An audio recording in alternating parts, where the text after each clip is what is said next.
नमस्कार दोस्तों, मैं कुशाल नागर स्वागत करता हूं आपके यूट्यूब चैनल कुशाल एलएलबी पर। दोस्तों, आज मैं आपको बताने वाला हूं आईपीसी यानी इंडियन पीनल कोड भारतीय दंड संहिता के बारे में, और साथ ही आज मैं आपको बताऊंगा आईपीसी के कुछ इंपॉर्टेंट सेक्शंस के बारे में। ये वीडियो सभी स्टूडेंट्स के लिए हेल्पफुल है, चाहे वो इंग्लिश मीडियम के हो चाहे हिंदी मीडियम के हो, क्योंकि मैं दोनों लैंग्वेज में आपको आईपीसी समझाने का प्रयास करूंगा। तो चलिए दोस्तों, वीडियो शुरू करते हैं बिना किसी देरी के। दोस्तों, भारतीय दंड संहिता यानी आईपीसी इंडियन पिनल कोड देश के अंदर किसी भी नागरिक द्वारा किए गए कुछ अपराधों की परिभाषा व दंड का प्रावधान करती है। आईपीसी भारत के पहले कानून आयोग की सिफारिश पर 1833 के चार्टर एक्ट के तहत 1860 में अस्तित्व में आया। भारतीय दंड संहिता को 1 जनवरी 1862 को ब्रिटिश शासन के दौरान प्रभावी किया गया था। मौजूदा दंड संहिता, जिसे भारतीय दंड संहिता 1860 के नाम से जाना जाता है, इसका प्रारूप लॉर्ड मैकाले द्वारा तैयार किया गया है। इसमें समय समय पर कई परिवर्तन किए जा चुके हैं। तो चलिए दोस्तों, जानते हैं आईपीसी के कुछ प्रमुख धाराओं के बारे में। नंबर 1, आईपीसी सेक्शन 300, इसमें मर्डर को परिभाषित किया गया है। नंबर 2, आईपीसी सेक्शन 301, इसमें criminal homicide by killing a person other than the person who intended to cause the death। IPC section 302, इसके अंतर्गत punishment for murder. IPC section 303, punishment for murder by person sentence to imprisonment for life. IPC section 304, punishment for culpable homicide not amounting to murder. IPC section 304A, इसमें causing death by neglect. IPC section 304B, इसमें dowry death को बताया गया है। IPC section 305, इसके अंतर्गत abetment of suicide of infant और manic person के बारे में बताया गया है। IPC section 306, abetment of suicide. IPC section 307, इसके अंतर्गत अटेम्प्ट टू मर्डर बताया गया है। आईपीसी सेक्शन 308, इसके अंतर्गत attempt to commit culpable homicide not amounting to murder. IPC section 309, attempt to commit suicide. IPC section 310, यानी कि ठग। IPC section 311, punishment for cheating. IPC section 312, यानी कि कॉजिंग एबॉर्शन। आईपीसी सेक्शन 313, यानी causing abortion without the consent of the women. IPC section 314, यानी कि death caused by act done with intent to cause abortion.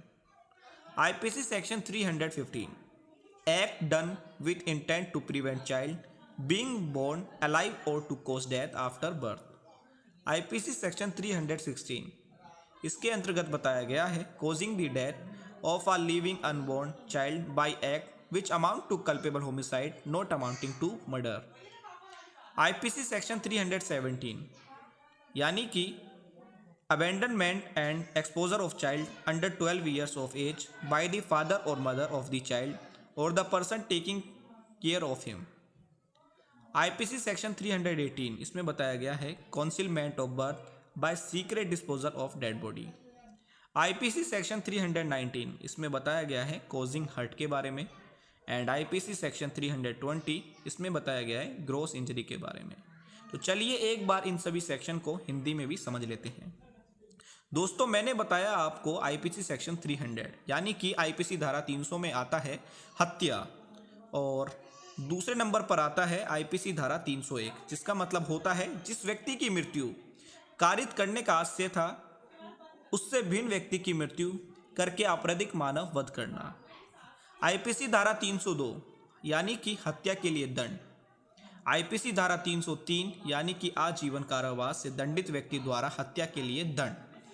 IPC धारा 304, यानी कि हत्या की श्रेणी में न आने वाली गैर इरादतन हत्या के लिए दंड। आईपीसी धारा 304 का, यानी कि अपेक्षा द्वारा मृत्यु कारित करना। आईपीसी धारा 304 ख, यानी कि दहेज मृत्यु। आईपीसी धारा 305, यानी कि शिशु या उन्मत्त व्यक्ति की आत्महत्या का दुष्प्रेरण। आईपीसी धारा 306, यानी कि आत्महत्या का दुष्प्रेरण। आईपीसी धारा 307, यानी कि हत्या करने का प्रयास। आईपीसी धारा 308 के अंतर्गत आता है गैर इरादतन हत्या करने का प्रयास। आईपीसी धारा 309 इसके अंतर्गत आता है आत्महत्या करने का प्रयास। आईपीसी धारा 310 इसमें आता है ठग। आईपीसी धारा 311 इसके अंतर्गत आता है ठगी के लिए दंड। आईपीसी धारा 312 यानी कि गर्भपात कारित करना। आईपीसी धारा 313 यानी स्त्री की सहमति के बिना गर्भपात कारित करना। आईपीसी धारा 314 के अंतर्गत आता है गर्भपात कारित करने के आशय से किए गए कार्यों द्वारा कारित मृत्यु।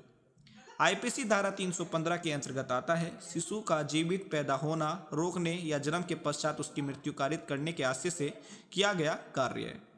आईपीसी धारा 316 के अंतर्गत आता है ऐसे कार्य द्वारा जो गैर इरादतन हत्या की कोटि में आता है किसी सजीव अज्ञात शिशु की मृत्यु कारित करना।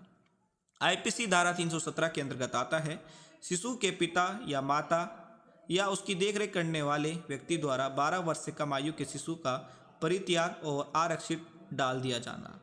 आईपीसी धारा 318 के अंतर्गत आता है सबको गुप्त तरीके से ठिकाने लगाकर जन्म छिपाना। आईपीसी धारा 319 के अंतर्गत आता है क्षति पहुंचाना। और लास्ट आईपीसी धारा 320 के अंतर्गत आता है घोर अज्ञात यानी कि ग्रोस इंजरी। जी हाँ, आईपीसी 320 के अंतर्गत आता है। आई होप दोस्तों आप सभी को ये वीडियो अच्छी लगी होगी और जितने भी आपके डाउट है आईपीसी इंडियन पिनल कोड यानी भारतीय दंड संहिता को लेकर सभी वो आज इस वीडियो में क्लियर हो गए होंगे और जितनी भी महत्वपूर्ण धाराएं हैं वो आज आप सभी को इस वीडियो के माध्यम से पता चल गई होंगी। और ऐसी इंटरेस्टिंग एजुकेशनल वीडियो देखने के लिए चैनल को सब्सक्राइब कर ले और साइड में बेल का आइकन दिख रहा होगा उस पर भी क्लिक कर ले ताकि फ्यूचर में कोई वीडियो अपलोड करूँ उसका नोटिफिकेशन आपको सबसे पहले मिल सके। और वीडियो अच्छी लगी है तो लाइक कमेंट एंड शेयर जरूर करें।